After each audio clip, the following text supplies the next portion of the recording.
함께 시편 14편 말씀 한 절씩 한 절씩 교독해서 읽도록 하겠습니다. 어리석은 자는 그의 마음에 이르기를 하나님이 없다 하는도다. 그들은 부패하고 그 행실이 가증하니 선을 행하는 자가 없도다. 여호와께서 하늘에서 인생을 지각이 있어 하나님을 찾는 자가 있는가 보려 하시니 다 치우쳐 함께 더러운 자가 되고 선을 행하는 자가 없으니 하나도 없도다. 죄악을 행하는 자는 다 보지 않아 그들이 떡 먹듯이 내 백성을 먹으면서 여호와를 부르지 아니하는다. 그러나 거기서 그들은 두려워하고 두려워하였으니 하나님이 의인의 세대에 계심이로다. 너희가 가난한 자의 계획을 부끄럽게 하나 오직 여호와는 그의 피난처가 되시도다. 이스라엘의 구원이 시온에서 나오기를 원하도다. 여호와께서 그의 백성을 포로된 곳에서 돌이키실 때 야곱이 즐거워하고 이스라엘이 기뻐하리로다. 아멘. 우리가 살아가고 있는 이 시대를 한마디로 표현하자면 이렇게 표현할 수 있습니다. 아쉬울 것이 없는 세상. 어떤 한 집사님이 저에게 와서 이렇게 말씀하시는 것입니다. 목사님, 저는 아쉬울 게 하나도 없는 사람입니다. 모든 것을 다 가졌기에 별로 아쉬울 게 전혀 없는 사람이라고요. 왜냐하면 이 세상은 왜 아쉬운 것이 전혀 없을까요? 왜냐하면 내 힘과 내 노력으로 모든 것을 가질 수 있고 모든 것을 누릴 수 있는 세상이기 때문입니다. 우리는 조금만 노력하고 조금만 열심히 하면 충분히 잘 살 수 있기 때문입니다. 그래서 별로 아쉬울 게 없는 세상입니다. 그 앞에 한 단어를 더 붙이려면 하나님이 없어도 전혀 아쉬울 게 없는 세상이라는 것입니다. 하나님이 나에게 도움 주지 않아도, 하나님이 내 삶에 간섭하지 않아도 하나도 아쉬울 게 없는 세상이다. 하나님 없어도 너무나도 잘 살고 있는 세상이다. 나 하나님 필요 없어요. 나 하나님의 은혜도 필요 없고 하나님의 말씀도 필요 없어요. 내가 노력하고 내가 열심을 내면 잘 살 수 있어요. 내가 그래도 하나님 믿지 않고도 여지껏 잘 살았어요. 나는 아쉬울 것이 하나도 없는 사람입니다. 오늘 하나님께서는 이러한 사람을 가리켜 어리석은 자라 말씀하고 있습니다. 1절 말씀에 보면 어리석은 자는 그의 마음에 이르기를 하나님이 없도다. 그들은 부패하고 그 행실이 가증하니 선을 행하는 자가 없도다. 그런데 오늘 이 모습이 오늘날의 모습도 아니라 이전 시대의 모습도 이러한 모습이었다는 것입니다. 애굽의 노예 생활할 때 자신을 구원해 줄 하나님이 그들은 너무나도 필요했습니다. 그래서 하나님께 간절히 부르짖었죠. 또한 광야의 길을 걸어갈 때 그들에게 필요한 것이 너무나도 많았습니다. 물도 필요했고 입을 옷도 필요했고 또한 적군을 만나면 그들과 싸워줄 하나님도 필요했습니다. 또한 가나안 정복기에도 자신들보다 강한 민족들이 너무나도 많았기에 하나님은 그들에게 너무나도 필요하였습니다. 하지만 지금은 가나안 땅에 지금 살아가고 있는 이스라엘은 아쉬울 게 전혀 없는 상황이었습니다. 더 이상 하나님은 필요하지 않았습니다. 이제는 어느 정도 경험도 쌓였습니다. 어느 정도 강대한 나라가 되었습니다. 하나님 없이도 살아가는데 전혀 지장이 없게 되었습니다. 이미 왕궁 안에는 이미 많은 금은 부하가 쌓여 있습니다. 그리고 높은 성벽과 많은 군대가 이미 자신들을 지켜주고 있습니다. 더 이상 하나님이라는 존재가 필요치 않게 되었습니다. 그래서 그들은 더 이상 하나님을 찾지 않았습니다. 2절 말씀, 3절 말씀 보니까 이렇게 말씀하고 있습니다. 여호와께서 하늘에서 인생을 굽어 살피사 지각이 있어 하나님을 찾는 자가 있는가 보려 하신즉 어떻게 해요? 다 치우쳐 함께 더러운 자가 되고 선을 행하는 자가 없으니 하나도 없도다. 지금 이스라엘 백성들의 모습이라는 것입니다. 오늘 성경 우리들에게 말씀하고 있습니다. 이 세상에서 가장 어리석은 사람은 바로 누구라? 바로 하나님을 찾지 아니하는 사람이라고 말씀하고 있습니다. 마치 그들의 삶 속에 하나님이 없는 것처럼 하나님을 찾지 아니하는 자들이야말로 이 세상에서 가장 어리석고 불쌍한 사람이다. 하나님의 도움도 필요 없이 살아가는 사람, 하나님의 은혜도 필요 없다 살아가는 사람이 이 세상에서 가장 어리석은 사람이며 이 세상에서 가장 불쌍한 사람이라는 것입니다. 하나님은 우리의 피난처가 되어주십니다. 하나님은 우리의 도움이 되어주십니다. 하나님은 우리를 구원해 주시는 분이십니다. 우리의 구원은, 우리의 피난처는, 우리의 도움은 오직 하나님께로부터 오는 것입니다. 아멘이십니까? 하지만 어리석은 사람들은 뭐예요? 하나님을 찾지 않습니다. 하나님을 부르지 않습니다. 당연히 하나님께 부르짖어야 하는 상황에도 마치 하나님이 계시지 않은 것처럼 하나님을 부르지 않고 있는 것입니다. 아이가 태어났습니다. 그리고 아이들이 좀 크니까 한 3살, 4살 정도 되니까 이제 고집이라는 게 생겼습니다. 그리고 내가 할 거야. 내가 할 거야. 뭐만 하면 내가 할 거야. 아빠가 좀 도와줄까? 아니, 내가 할 거야. 잘하지 못합니다. 그래도 계속해서 반복하는 말이 내가 할 거야. 내가 할 거야. 근데 잘할 수 있습니까? 잘 못하거든요. 잘 못하면 어떡합니까? 막 짜증냅니다. 막 화를 냅니다. 던지기도 합니다. 웁니다. 그때 그 아이 옆에서 저는 이렇게 말합니다. 하윤아, 아빠가 옆에 있잖아. 아빠 도와주세요 라고 한마디만 하면 아빠가 도와줄 수 있어. 한번 해볼래? 아빠 도와주세요. 제가 분명히 그 옆에 보고 있는데도 불구하고 아빠 도와주세요 라는 말을 안 하는 거예요. 얼마나 어리석습니까? 무언가를 마시려고 병뚜껑을 엽니다. 근데 자기가 잘 못 열잖아요. 옆에 누가 있다고요? 아빠가 있잖아요. 아빠는 그것을 손쉽게 열 수 있잖아요. 아빠 도와주세요 해봐. 아빠가 그거 열어줄 수 있어. 아빠가 열어줄게. 아빠가 열어줘서 너가 먹으면 얼마나 편해. 아빠 도와줘 해봐. 그때 그 아이가 아빠 도와줘 하면 저의 마음은 어떨까요? 너무나도 기쁜 것입니다. 이 아이가 나에게 도와달라고 그 말했던 게 너무나도 기쁜 것입니다. 그때마다 저는 하나님의 마음을 묵상하곤 했습니다. 하나님도 우리 옆에서 하나님 도와주세요를 하기만을 기다리고 있구나. 하나님도 현재야 내가 너 옆에 있잖아. 하나님 도와주세요라고 한마디만 하면 내가 너를 도와줄 텐데 너는 왜 이렇게 고집부리고 너는 왜 이렇게 너 힘과 너의 능력과 왜 이렇게 하나님을 안 보고 그렇게 살아가고 있니? 나를 좀 찾고 나를 좀 부르렴 말씀하고 있는 것입니다. 우리 옆에 계신 분이 누구십니까? 전능하사 천지를 만드신 하나님 아버지입니다. 옆집 아저씨도 아니라 나의 아버지입니다. 그 아버지가 나를 도와주시겠다 말씀하십니다. 나의 기도를 들어주시겠다 말씀하십니다. 나의 작은 속삭임까지도 놓치지 않겠다 말씀하십니다. 그런 하나님 아버지가 내 옆에 계심에도 불구하고 그 아버지에게 도움의 손길을 구하지 않는 것이 바로 어리석은 자의 모습이라는 것입니다. 저에게도 이러한 어리석은 모습이 있었습니다. 저에게도 이러한 어리석은 모습이 아마 앙팡 초소에서 많이 간증을 했는데요. 제가 바로 결혼식 준비를 할 때였습니다. 그때 결혼식 준비를 할 때 참 결혼 준비로 부모님께 많은 폐를 끼치는 이야기들이 많았습니다. 그래서 저는 결심했습니다. 내 결혼식 때는 부모님에게 손을 벌리지 않겠다.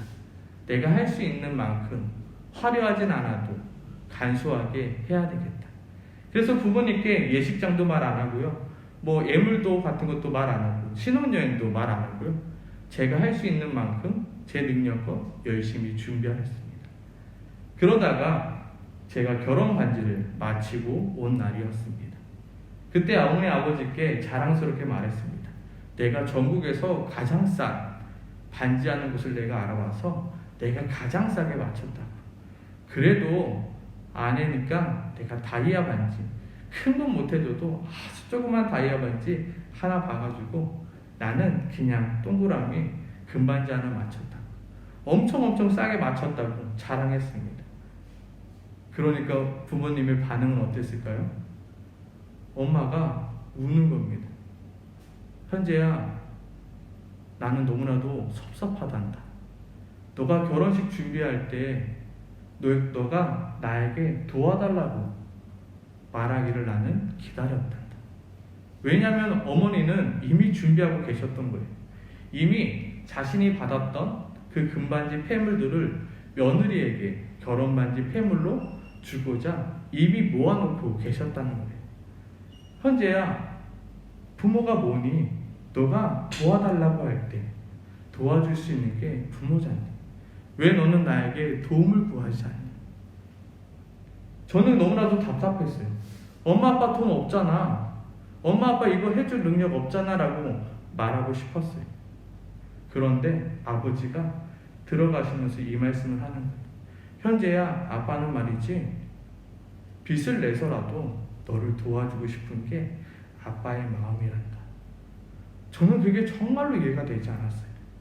아니 다른 집 자식들은 도움도 구하지 않고 도움을 구하면서 힘들게 하는데 나는 내 힘으로 내가 절약해서 그렇게 하는데 왜 섭섭하다고 말씀하시는 거지. 근데 아이를 낳고 자녀를 기르다 보니까 그 마음을 충분히 알겠더라. 부모는 누구입니까? 자녀에게 가장 좋은 것을 주고 싶은 것이 부모입니다. 자녀에게 가장 좋은 것을 해주고 싶은 것이 부모의 모습입니다. 우리 아버지 또한 마찬가지죠. 나에게 가장 알맞은 계획을 이미 하시고요. 나에게 주실 선물을 이만큼이나 이미 준비해 놓고 계신 분이 바로 우리의 아버지입니다. 아빠 도와주세요. 아빠 나 어떻게 하면 되죠? 나 지금 이것이 하고 싶은데, 나 이것이 너무나도 갖고 싶은데, 나 이것을 꼭 해야 되는데 아빠가 좀 도와주면 안 돼요? 라고 말하기를 기다리고 있다는 것입니다. 나 이게 좀 힘든데 어떻게 해야 될까? 저는 잘 모르겠어요. 하나님 나에게 지혜를 주세요. 라고 하나님께 지혜를 구하기. 하나님 저 좀 무서워요. 하나님이 좀 나를 보호해 주세요. 내가 두렵지 않게 도와주세요. 하나님은 어린애와 같이 우리가 하나님께 구하기를 하나님은 기다리고 있다는 것입니다. 우리는 이미 다 컸기 때문에 하나님이 없이도 너무나도 잘 살고 있잖아요. 내 힘과 내 능력으로도 잘 살 수 있잖아요. 근데 그것이 하나님이 원하시는 모습이 아니라는 것입니다. 바로 그 모습이 우리의 어리석은 모습이라는 것입니다. 하나님께 묻기 원하는 것, 하나님께 요청하길 원하는 것, 하나님께 도움을 구하기 원하는 것. 하나님, 나는 주님이 필요해요. 나는 주님을 원해요. 주님, 내 인생 가운데 오셔서 내 인생을 보살펴 주세요. 하나님을 구하고 또 찾는 것. 하나님이 내 인생에 없다 말하는 게 아니라 정말 내 인생 가운데서 하나님은 여전히 일하시고 계신다. 우리는 고백하는 겁니다. 우리의 신앙생활 속에서 가장 위험할 때가 언제일까요? 우리의 신앙생활 속에서 우리가 가장 병들었을 때가 언제일까요? 바로 나에게 기도 제목이 없을 때입니다. 저는 기도 제목을 항상 물어봅니다. 그때마다 대답하죠. 목사님 요즘에 별 기도 제목이 없어요. 나는 하나님이 없이도 지금 너무나도 잘 살아가고 있어요 라고 말하는 것과 같아요. 기도하지 않고도 나는 잘 살고 있어요. 하나님께 간절히 기도하지 않아도 내 인생에는 아무런 문제가 없어요. 꼭 무슨 일이 있어야만 우리에게 기도 제목이 있는 걸까요? 내 인생 가운데 하나님이 있어도 그만, 없어도 그만, 별 문제 없어요. 그 아니라 정말로 하나님을 찾고 또 찾는 것이 우리에게 필요하다는 것입니다. 오늘 성경은 우리에게 말하고 있습니다. 이 세상에서 가장 어리석은 사람은 바로 하나님을 찾지 아니하는 사람이다. 이 세상에서 가장 어리석은 사람은 하나님 없이도 내가 잘 살 수 있다라고 고백하는 사람이다. 하나님을 찾지 않는 자, 하나님을 부르짖지 않는 자, 하나님 없어도 내 힘과 내 능력대로 잘 살 수 있다 믿는 자, 결국 스스로를 파괴하는 자이며 스스로를 망하게 하는 자이며 결국 그 안에 선한 것이 하나도 남지 않게 된다라고 오늘 시편 14편은 우리에게 말해주고 있는 것입니다. 하나님이 없어도 내 힘으로 할 수 있어요. 하나님의 도움 없이도 내 힘으로 충분히 할 수 있어요. 결국 그 일은 하나님이 없고 나의 욕심만이 가득 차게 되는 것입니다. 그럼 우리는 어떻게 해야 될까요? 하나님을 찾아야 되겠죠. 하나님을 구해야 되겠죠. 내 인생 가운데 하나님을 끌어와야 되겠죠. 나의 도움, 하나님의 도움을, 하나님의 일하심을 내 인생 가운데 구해야 하는 것입니다. 내가 할 수 있는 일입니다. 내가 충분히 할 수 있어요. 그래도 먼저 하나님께 은혜를 구하는 거예요. 하나님의 도우심을 구하는 거예요. 하나님의 지혜를 구하는 거예요.